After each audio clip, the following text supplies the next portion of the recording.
યાદ નથી, હમ પણ એક કે બે વિકેટ મેં નીકાળી હતી. તો અનુભવ પણ કેવો છે કે હું સેલિબ્રેશન બહુ ઓછું કરું બરાબર. વિકેટ લીધા પછી. હા હા હા, મતલબ એકદમ શાંત, નોર્મલ.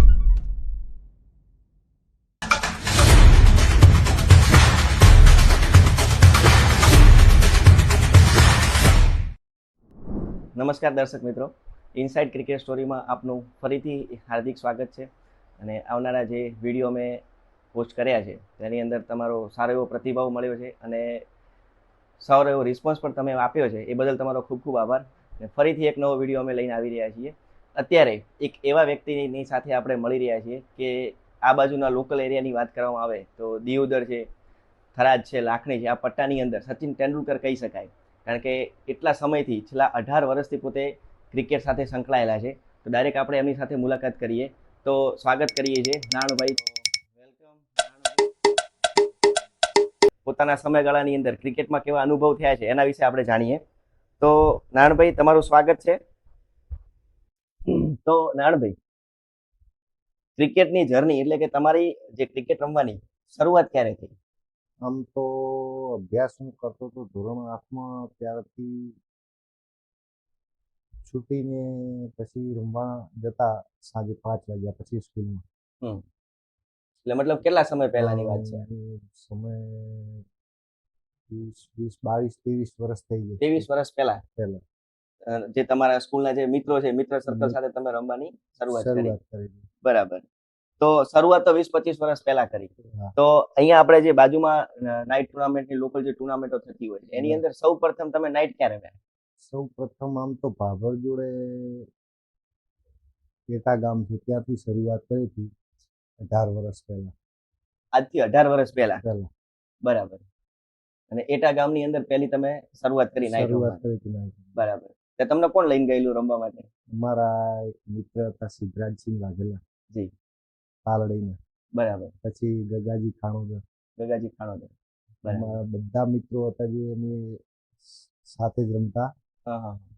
ત્યાંથી શરૂઆત કરી હતી ક્રિકેટ રમવાની, નાઇટ ક્રિકેટ રમવાની. બરાબર. તમને યાદ છે કે તમે એ સમયની અંદર બોલિંગમાં કે બેટિંગની અંદર?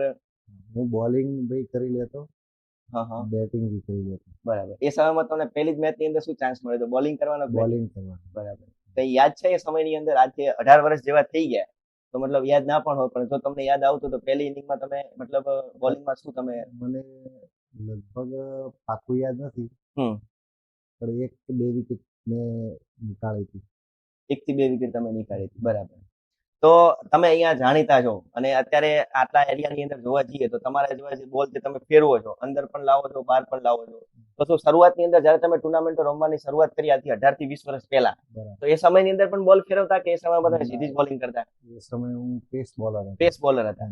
તો તમે શીખ્યા ક્યારે દડો ફેરવવામાં? ધીમે ધીમે સમય ગયો અને ક્રિકેટમાં બદલાવ આવતો ગયો, મેં પણ બદલાવ કર્યો. પછી ફાસ્ટમાં પણ હું ફેરવી શકું છું બંને સાઈડ. બરાબર. તો આ તમને મતલબ તમે જે બોલિંગ બંને સાઈડ તમે ફેરવો છો, એ પ્રેરણા તમને ક્યાંથી મળી? કયો બોલર એવો છે, ભારતનો હોઈ શકે કે બહારનો, કે જેના માધ્યમથી તમને લાગ્યું કે ના ભાઈ એ ફેરવે તો હું પણ ફેરવી શકું? આમ તો ઘણા બધા બોલરો જોયા, પછી મેં ખુદે પણ એવો વિચાર કર્યો કે કંઈક થોડોક બદલાવ કરીએ તો ક્રિકેટમાં સારું લાગે, કે બોલરને રન ઓછા પડે. બરાબર. પછી ધીમે ધીમે મેં એ બદલાવ કર્યો કે એની અંદર પરફેક્ટ લાઈન ને લેન્થ જાળવી રાખી. બરાબર. કોઈ યાદગાર ઇનિંગ તમને મતલબ યાદ આવતી હોય કે જેની અંદર તમે વન સાઇડ મેચ બોલિંગથી જીતાડી હોય? બોલિંગથી આ એક વખત હું ડીસા સ્પોર્ટ ક્લબમાં રમવા ગયો હતો, તો 64 ટીમનું આયોજન હતું. બરાબર. તો પહેલી જ મેચમાં મેં 3 ઓવર નાખી, 3 મેડન ઓવર નાખી, 3 વિકેટ નીકાળી. 3 ઓવર મેડન ને 3 વિકેટ. બરાબર. પછી એકવાર હું થરા જોડે શિરવાડા છે, ત્યાં બોલિંગની સાથે સાથે બેટિંગમાં પણ મેં થોડોક હાથ અજમાવ્યો. બરાબર. તો ત્યાં હાથ અજમાયેલો. બરાબર. તો એ સમયની અંદર પરફોર્મન્સ કેવું હતું? જે તમે જે વાત કરી અત્યારે શિરવાડાની અંદર, તો ત્યાં તમારું પરફોર્મન્સ કઈ ટાઈપનું હતું? આમ તો હું બોલર હતો. પછી આમાં નોન સ્ટ્રાઇક ઉપર બેટ્સમેન હતા, એ બીજા બેટ્સમેનને કે તમે આવજો અંદર. હા હા મને એવું લાગ્યું કે મને કે છે આવવાનું. હા હા હા. પછી હું બેટિંગમાં ગયો એટલે જીતવા માટે એ ટાઈમે 22 રન જોતા હતા. કેટલા બોલમાં? બોલ તો ઘણા બધા બાકી હતા, પણ અમારે એક બીજી જગ્યાએ પણ મેચ રમવા જવાનું હતું ત્યાંથી. બરાબર. એ બેટિંગમાં હું ગયો. પછી 3 બોલમાં 3 છગ્ગા માર્યા અને એક ચોગ્ગો મારીને મેચ જીતાડીને આવ્યા. ચાર બોલમાં 4 બોલમાં ચાર મેચ બોલમાં મેચ પૂરી પૂરી કરી કરી નાખી. બરાબર. તો મતલબ કે તમને બોલાયા નતા, બોલાયા હતા બીજા ખેલાડીને, અને તમને એવું લાગે કે મને બોલાયો, કારણ કે તમારું ત્યાં સિલેક્શન કઈ રીતના થયેલું કે ભાઈ એઝ અ બોલર તરીકે, બોલર પણ તરીકે. તમને એમ કે ભાઈ બોલ વધારે છે તો મને બોલાયો હશે. તો હા. એ સમયની અંદર તમે શું કર્યું કે તમે ગયા અને 4 બોલની અંદર આખી મેચ પૂરી કરી નાખી. 22 રન જૂતા હતા. 22 તો રન. જોરદાર એક ફની મોમેન્ટ પણ કહી શકાય આ વસ્તુ. બરાબર. તો જોરદાર કહેવાય. બીજો એક પ્રશ્ન છે મારો કે શરૂઆત તો તમે કરી, આમ તમને કેટલો સમય થયો ક્રિકેટ રમતા? નાઇટ જ્યારે તમે પહેલી ટુર્નામેન્ટ રમ્યા એના પછી આશરે કેટલો સમય થયો? એ કઈ સાલમાં તમે શરૂઆત કરેલી? મેં લગભગ 2008માં નાઇટ ક્રિકેટ રમવાની શરૂઆત કરી. 2008માં? 8માં. તો આપણે સમય જોઈ લઈએ તો સમથિંગ 18 વર્ષ જેવું થઈ ગયું. 18 વર્ષ થઈ ગયું. 18 વર્ષથી. બરાબર. તો કેટલા મેડલ જીત્યા છે? મેન ઓફ ધ મેચ થયા, man of the series? Man of the series તમને કોઈ ખાસ યાદ આવતું હોય કે જ્યાં તમે સારું એવું પરફોર્મન્સ કર્યું હોય? અને મેન ઓફ ધ સિરીઝ થયેલા છીએ. બેટિંગમાં અને બોલિંગમાં બેમાં સારું પ્રદર્શન આપેલું. હમણાં થોડા સમયની જ વાત છે. અહીંયા વાવમાં એક ઓપન ટુર્નામેન્ટ થઈ હતી. તો ત્યાં અમે ક્વાર્ટર ફાઇનલમાં હારી ગયા. બરાબર. મોસ્ટ વેલ્યુબલ પ્લેયર હું હતો, બેસ્ટ બોલર બી હું હતો, પછી બેસ્ટ બેટ્સમેન બી હું હતો. બરાબર. શું વાત છે. મેન ઓફ ધ સિરીઝ તમે થયા હતા.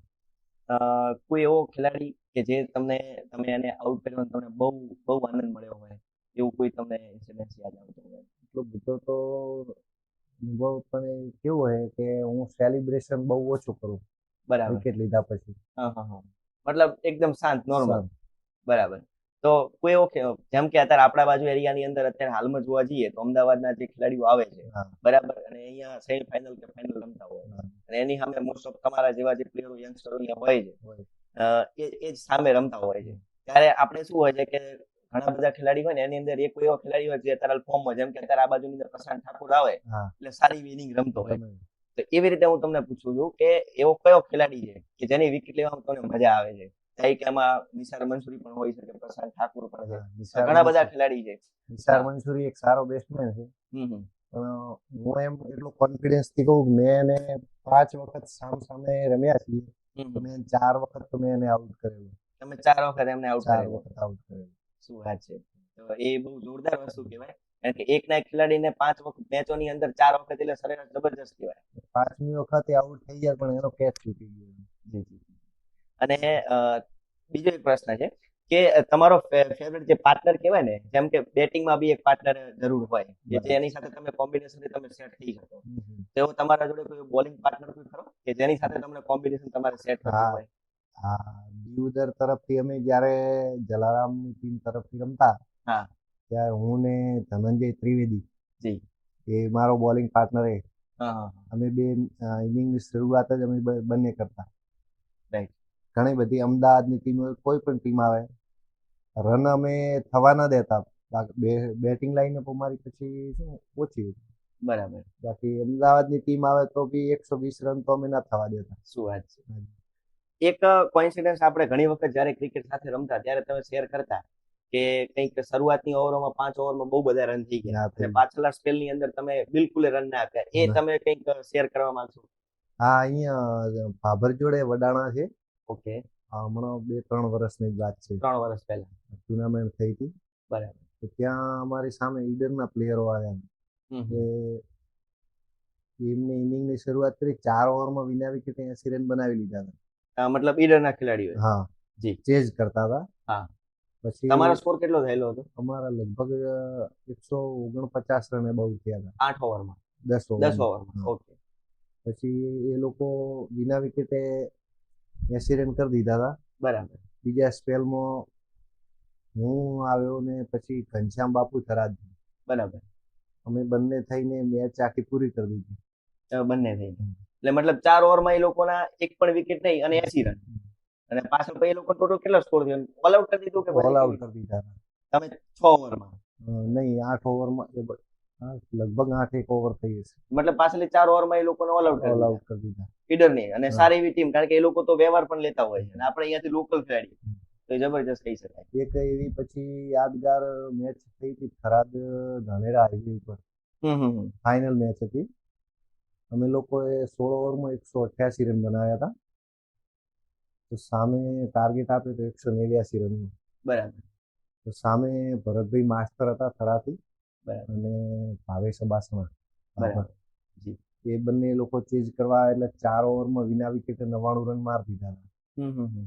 અને પછી મારો અને મેન્ડિસનો સ્પેલ આવ્યો પેલી, જી. તો અમે ફાઇનલ 20 રને જીતી ગયા. Final 20 run. 20 રને જીતી ગયા. બરાબર. જોરદાર કહેવાય. હવે આ થઈ તમારી પર્સનલ વાત. હવે આપણે વાત કરીએ IPL ની અથવા તો જે આપણે ઇન્ડિયાની જે ક્રિકેટ ટીમ છે એની અંદર તમારો ફેવરેટ ખેલાડી કોણ? ઇન્ડિયાની ક્રિકેટ ટીમમાં તો અત્યારે તો રિટાયર થઈ ગયા છે. આમ તો મારો ફેવરેટ પ્લેયર યુવરાજ સિંહ. યુવરાજ સિંહ હતો. બરાબર. મતલબ શા માટે એ યુવરાજ સિંહ છે? એમનું શું તમને વધારે ગમ્યું? એ ધીમે ધીમે ઇનિંગ બિલ્ડઅપ કરતો ને જે મેચની અંદર 50 કે 50+ મારતો એ મેચ 100% લગભગ ઇન્ડિયા જીતતું જ. ઇન્ડિયા જીતતું. બરાબર. એની જેટલી પણ 50 આવેલી છે એમાંથી કદાચ 8-10 એક 50 એવી છે કે એમાં ઇન્ડિયા હાર્યું છે. બરાબર. તમારો ફેવરેટ શોટ કયો? મારો ફેવરેટ શોટ છે કવર ઉપર મારવાનો. કવર ઉપર. બરાબર. તો એ પણ વાત સાચી છે. અને કોઈ એવી યાદગાર ઇનિંગ તમને યાદ આવે છે જે 22 રન તમે કર્યા, એ તો તમે બાય ચાન્સ કરી દીધા, બરાબર, કે તમને ખ્યાલ બી નતો કે ભાઈ મને બોલ આવે છે કે નહીં, પણ એવી કોઈ આજુબાજુમાં કોઈ રમેલી દિવસ હોય કે નાઇટ હોય? નાઇટમાં હું રમેલો એકવાર સિયોરીમાં. બરાબર. ઘણા વર્ષ થઈ ગયા. જી. હું ને ગગાજી બંને બેટિંગ કરતા હતા.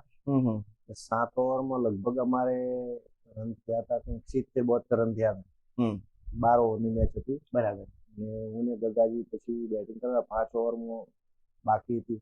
અમે ટોટલ 12 ઓવરમાં 184 રન માર્યા હતા. બરાબર. જી. ગગાજીએ સેન્ચુરી મારી હતી. મેં 50 મારી હતી. વાહ, જોરદાર. અને અત્યારે હાલ તમે ક્રિકેટ સિવાય બીજું શું કરો? હાલ પશુપાલનનું ને ભાગ્ય જોડે ખેતી કરાવું. બરાબર. આગળ ક્રિકેટની અંદર આગળ વધવાનું તમને કહેવામાં આવે તો તમારું કોઈ સપનું ખરું ટેનિસ ક્રિકેટને લઈને, કે હવે આગળ આ જગ્યાએ આપણે જવું? આમ મારું શરીર એવું ફિટનેસ છે કે 45 વર્ષની ઉંમર સુધી ક્રિકેટ રમવાની ઈચ્છા છે. શું વાત છે? 45 વર્ષ સુધી? 45. તમારી હાલ ઉંમર કેટલી? હાલ 37, 37 વર્ષની ઉંમર. જોરદાર કહેવાય. 37 વર્ષની ઉંમર છે અને અત્યારે પણ જૂનું ને એટલું જ છે. અને જોવા જઈએ તો હજી 45 વર્ષ સુધી એમને મતલબ ક્રિકેટ રમવાની ઈચ્છા છે. ISPL માં જવાની ઈચ્છા કરી જો સિલેક્શન થાય તો? સિલેક્શન થાય તો જઈએ 100%. જો દર્શક મિત્રોનો સાથ સહકાર મળે અને જો અહીંયા આપણે જે કહેવાય, જો આ લોકો આપણને સપોર્ટ કરે તો રાણુભાઈ આપણે 100% એક સારી ટુર્નામેન્ટ પણ કરવાના છીએ. અને ટુર્નામેન્ટની અંદર આપણે અહીંયા આપણા જે લોકલ સ્ટારો છે એમને વધુમાં વધુ એમનું પ્રમોશન પણ કરવાના છે અને એમને ચાન્સ મળે એના માટે આપણે 100% મહેનત કરવાના છીએ. જો આપણો તો સપોર્ટ છે જ, તમારા જેવા મિત્ર સર્કલનો સપોર્ટ તો છે જ, પણ જો અહીંયા દર્શક મિત્રો પણ જો આપણને સપોર્ટ કરે તો આપણે 100% જે આપણે કહેવાય ને કે આપણો એક ટાર્ગેટ હોય, ટાર્ગેટ સુધી પણ આપણે પહોંચીશું. તો આ હતા આપણા નાણાભાઈ ચૌધરી, કે જેમની જોડે આપણે વાત કરી અને ઘણું બધું આપણને જાણવા